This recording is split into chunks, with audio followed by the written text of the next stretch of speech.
Hi, welcome to SBR Sports Picks. I'm Peter Loshak. It's Week 12 in the NFL. Today is Wednesday, November 23rd, and we're talking with Al Mcmordie from BigAl.com, covering a couple of interesting games from the upcoming slate of Sunday games. And the one we're going to look at right now, the Giants and the Browns. And from a fan perspective, this might not be an interesting game at all. From a gambling perspective, from a betting perspective, it's very interesting because I know that I and some other bettors, some of whom were told to me are very sharp, have been trying to time betting value with the Cleveland Browns, and most of the time this year lost. The Browns are 2-9 against the spread. There has been a bunch of weeks where sharps have come in on the Browns, and most of those times they've lost. Is this the week where finally the Browns do have betting value and cash, getting a touchdown at home against the Giants? The Giants, of course, just lost last week against the spread, but before that had covered 4 in a row. And they might not be a dominant team right now, but they certainly appear to be at least a little bit undervalued by the market.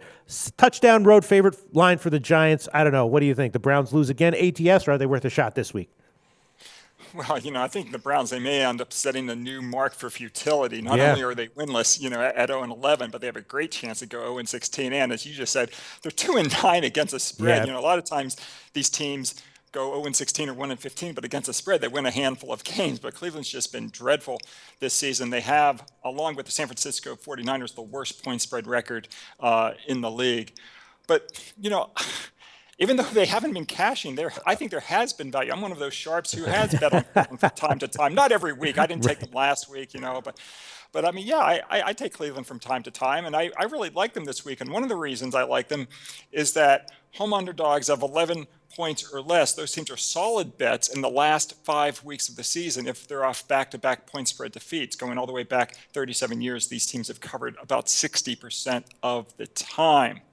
And another reason is that New York is going to be playing its first game on an opponent's home field going all the way back to October 9th. Since then, they've played 4 home games and then 1 game in London, and then they had a bye week. So they haven't played on an opponent's true home field since they played Green Bay. They didn't cover that game. They didn't cover their road game before that as well. And they're only 1-2 ATS this year as an opponent on its opponent's home field. So that's another reason I also like the Cleveland Browns in this situation. And then finally, I've got a system that plays on certain teams that are off 5 or more point spread losses in a row, and Cleveland is off 5 ATS losses in a row, and that system's 95-47 against the spread. So, yeah, I like Cleveland in this situation, especially getting 7 or more points. All right. Well, they will have some kind of stability and competence at quarterback, because I know that McCown's going to start. I don't know, Al.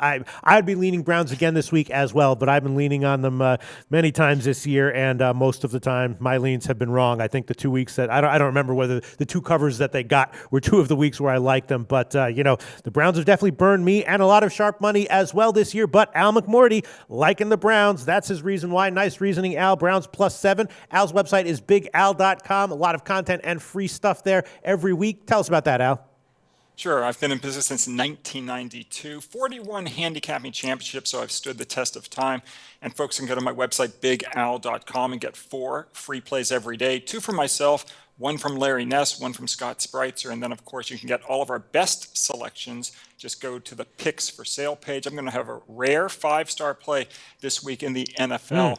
And I don't have many 5-stars in the NFL. I'm 8-4 on my 5-star NFL plays going back to 2009. So it's only 12 of them over the past, whatever, I can't do math, 8 seasons. Right. Wow. Seasons.